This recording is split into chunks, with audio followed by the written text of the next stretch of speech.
구독, 알림 설정까지 부탁드립니다. 오늘도 우리 사는 이야기 찾아주셔서 감사합니다. 사연자분이 보내주신 이야기 시작해볼게요. 안녕하세요. 전 30대 후반의 남성입니다. 공부하느라 외모를 꾸미지 않은 탓도 있었지만 워낙 술하고 담배를 하느라 피부도 여드름 자국이 많았죠. 집은 어릴 때부터 가난해서 부모님은 임대주택에 사셨고 전 과친구의 소개로 여친을 소개받았습니다. 의대상이라면 다들 그랬듯이 저희 부모님도 신부감에 대해 바라는 게 많으셨습니다. 그런데 예전에 병원 개원을 조건으로 맞선을 봤을 때 암 병력이 있던 여자를 만났던 게 마음에 걸리셨는지 경제적으로 대단하지 않아도 참하고 건강한 여자를 만나라는 걸로 말씀을 바꾸시더군요. 그런데 제 여친은 저하고 대학 동문에 외모도 좋은데 경제적으로 넉넉지 않은 집이었습니다. 그러자 저희 부모님은 크게 반대를 하셨고 여친은 그때 마음의 상처를 많이 입었습니다.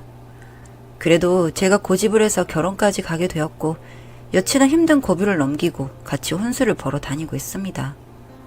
그런데 결혼식을 올리고 신혼여행을 갔는데 사소한 시비로 크게 다투게 되었습니다.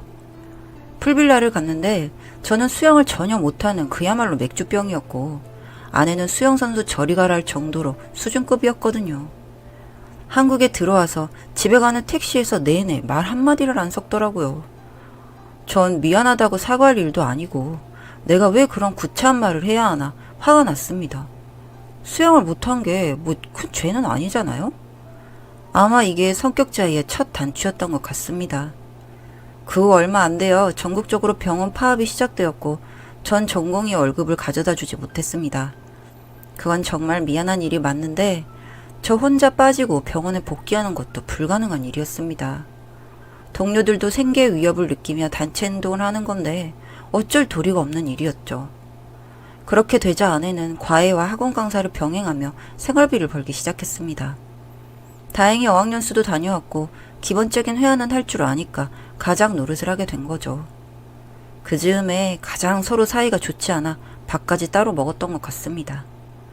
제가 이사라는 것만 보고 결혼한 건 아니겠지만 신혼의 졸지에 가장 노릇을 하게 되니 아내 입장도 많이 힘들었겠죠. 그런데 언젠가부터 저에게 술과 담배를 줄이고 살을 빼라는 겁니다.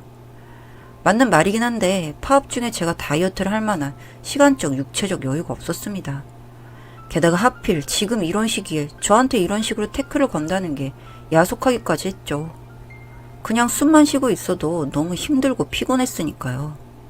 어쨌거나 전 퇴근하고 술은 좀 줄이고 계속 체육관을 다녔습니다.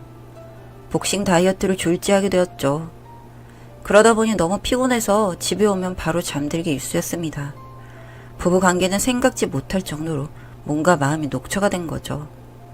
터놓고 말은 못했지만 아내는 그게 불만이었던 것 같습니다. 주말에는 더 피곤이 몰려와서 주로 전 침대에만 누워 있었는데 아내는 아예 밖으로 나가서 밤늦게 들어오기 시작했습니다. 전 제가 미워서 밖으로 도나 보다 하는 생각을 했을 뿐 별다른 의심을 하지는 못했습니다. 내 아내가 그런 사람은 아니니까 하면서 철석같이 굳게 믿은 겁니다. 그 즈음 제 핸드폰으로 이상한 문자와 전화가 오게 되었습니다. 발신자 표시 대안으로 걸려온 내용은 저에게 바보같이 속고 있다며 제일 가까운 사람을 의심하라는 것이었습니다. 병원이라면 의국에서 제일 친하게 지내는 동료들인데 거의 남자고 서로 이런저런 사적인 얘기를 많이 하는 편도 아니고 추측해보건대 아내를 일컫는 것 같았습니다. 그때부터 전 아내를 점점 의심하게 되었습니다. 평일에는 수업이 오후 늦게 끝나다 보니 화장도 안 하고 수수한 옷차림으로 나가는데 주말에는 원피스나 정장을 입고 외출을 하는 겁니다. 간혹 백화점 쇼핑백도 간간히 보였고요. 제가 생활비를 못 버니 그럴 수도 있겠다 싶어도 주말에 밥은커녕 냉장고에 식재료 하나 없이 외출하는 걸 보니 저도 할 말이 생기더군요. 원래 라면이나 햄, 참치 같은 걸로 한 끼를 잘 먹는 식성이었지만 집밥에 대한 미련이 있었고 아내는 요리를 아주 잘하는 스타일이라 더욱 서운함이 커져만 갔습니다. 한 번은 아내가 집을 비운 후에 청소를 했는데 서울에서 유성까지 인쇄된 톨게이트 영수증을 발견한 겁니다.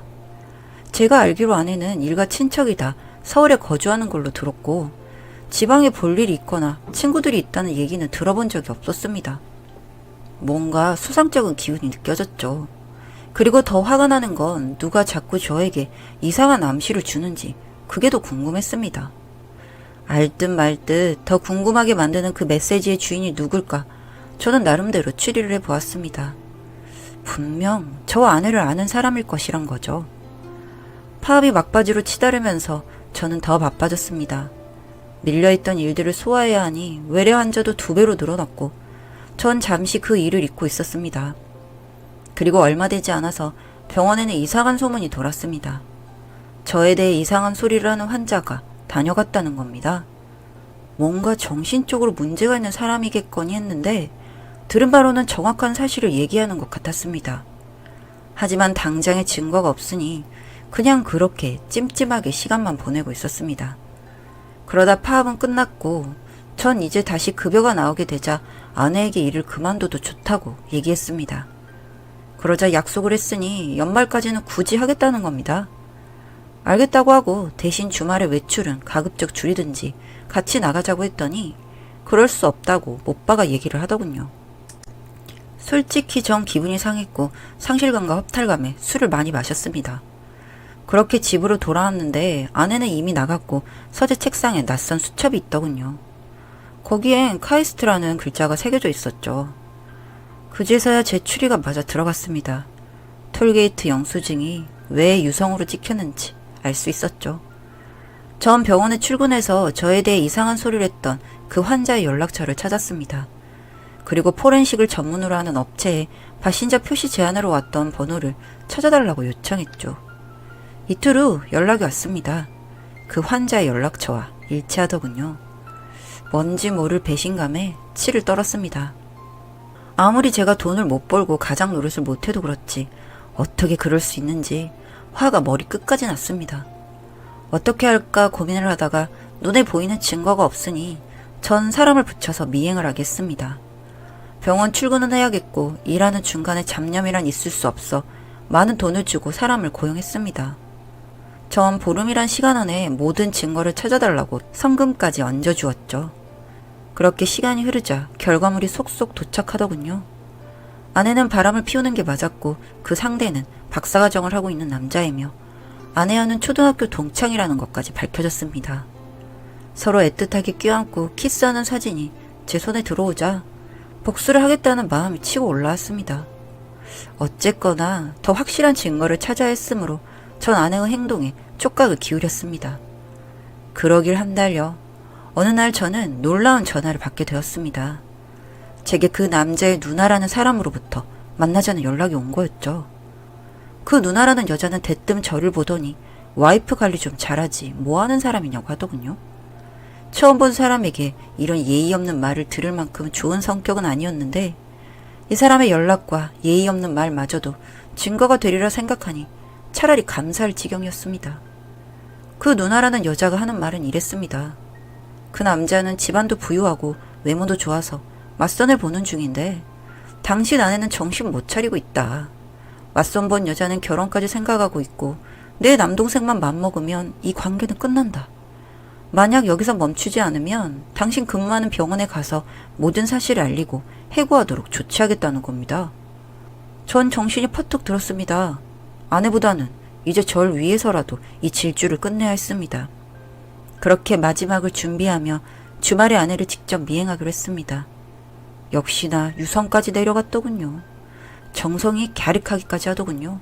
아주 많이 사랑하는구나 싶고요. 기숙사 근처 커피숍에서 기다리고 있다가 현장을 급습했습니다. 아내도 그 남자도 너무나 놀라 멍하니 있더라고요. 제가 대놓고 얘기했죠. 좋게 말할 때 헤어지라고. 저 남자 맞선 보고 다니는데 넌 바보같이 속고 있냐고요. 서울로 올라가는 대로 갈라서자고 했습니다. 위자료는 한 푼도 없을 거고 빈몸으로 나가달라고 했어요. 멍청한 사람은 아니니 왜 그렇게 해야 하는지는 본인이 더 잘 알 거라고 해줬습니다. 그렇게 전 서울로 가기 위해 차를 가지러 갔고 아내는 울면서 저를 따라오더군요. 그 사랑에 맞이하는 남자와 함께 있을 것이지 저를 따라 나서는 아내가 솔직히 우습더군요. 더 웃긴 건 그 남자는 아내를 잡지도 않았다는 것입니다. 뭔지 모를 자존심까지 상하는 순간이었습니다. 여튼 전 그런 아내를 버려두고 혼자 서울로 올라왔습니다. 서울에 도착하는 대로 처가에도 이 사실을 알렸고 이혼할 것이라는 것도 통보했습니다. 의사 사이 봤다고 좋아하셨던 두 분은 바람을 피운 딸보다도 더 애처롭게 저에게 미안하네, 한 번만 참게 하며 구차한 모습을 보이시더군요. 그럴수록 저야 정이 떨어졌죠. 전 절대 용서할 수 없다면서 죄송하지만 인연은 이게 끝이라고 말했습니다. 그리고 아내에게도 말했습니다.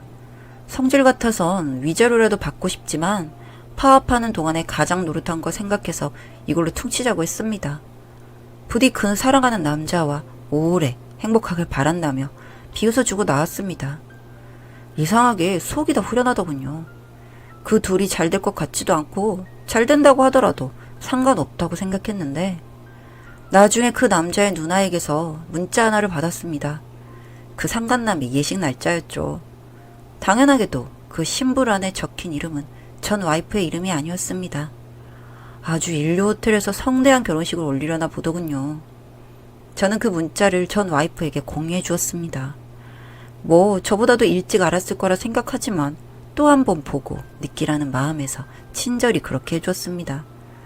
주제 모르고 바람을 피우더니 본인만 낙동강 오리알 신세가 된 거죠. 나중에 들려온 소식에 학원 강사하면서 먹고 산다고 하더군요. 저는 현재 열심히 벌어서 제 자신을 위해서 쓰고 살고 있습니다. 고생하는 만큼 넉넉하게 벌고 있기 때문에 또 결혼을 할 것 같진 않네요. 이혼남이 되고 나니 알아서 주변 여자들이 연락을 해오는데 이젠 누군가를 책임지며 살고 싶진 않습니다. 즐겁게 연애나 하며 살려고 합니다. 부디 그 여자는 참회하고 뉘우치고 살기를 바라봅니다. 긴 글 읽어주셔서 감사합니다. 사연은 여기까지였고요. 우리 사는 이야기 시청해주셔서 감사합니다.